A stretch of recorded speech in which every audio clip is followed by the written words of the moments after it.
Messi কাণ্ডে এবার report জমা কলকাতা হাইকোর্টের। মেসি কাণ্ডে এবার রিপোর্ট জমা কলকাতা হাইকোর্টের। বিচারপতি সৌগত ভট্টাচার্যের এজলাসের রিপোর্ট জমা। বিধাননগর থানার মামলায় পরিপ্রেক্ষিতে রিপোর্ট, অন্য মামলায় অরূপ বিশ্বাসকে রক্ষা কবচ।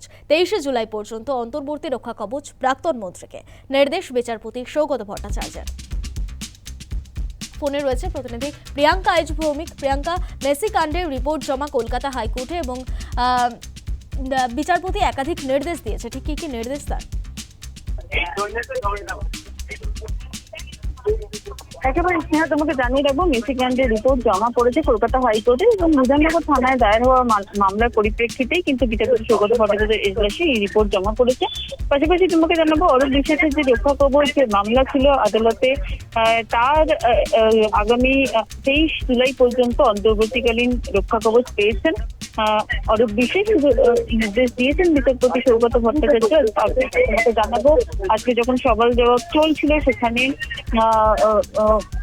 অরূপ বিশ্বাসের তরফ থেকে আইনজীবী তিনি জানিয়েছেন যে তার গাড়ির সামনে ঝাঁপিয়ে পড়ে তাকে আক্রমণ করার চেষ্টা করা হয়েছিল এবং সমস্ত মিডিয়া ফুটেজ প্রমাণ হিসেবে দেওয়া হয়েছে। পাশাপাশি তোমাকে জানাবো যে আগামী 23 জুলাই পর্যন্ত অরূপ বিশ্বাসকে রক্ষা কবচ দেওয়া হয়েছে আদালতের তরফ থেকে।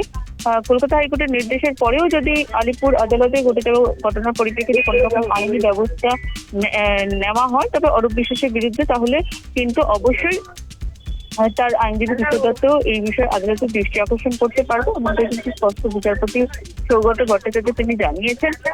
আজকে আদালতে আইনজীবী কিশোর দত্ত, অর্থাৎ তোমাকে জানাবো যে অরূপ বিশ্বাসের তরফ থেকে যিনি আইনজীবী ছিলেন তিনি কিন্তু ঘটনার কথা উল্লেখ করেন এবং সেখানে তার যে প্রাণের ভয় আছে বা সেই সমস্যার কথা বলেন। একেবারে প্রিয়াঙ্কা, বোঝা গিয়েছে। আপাতত ধন্যবাদ।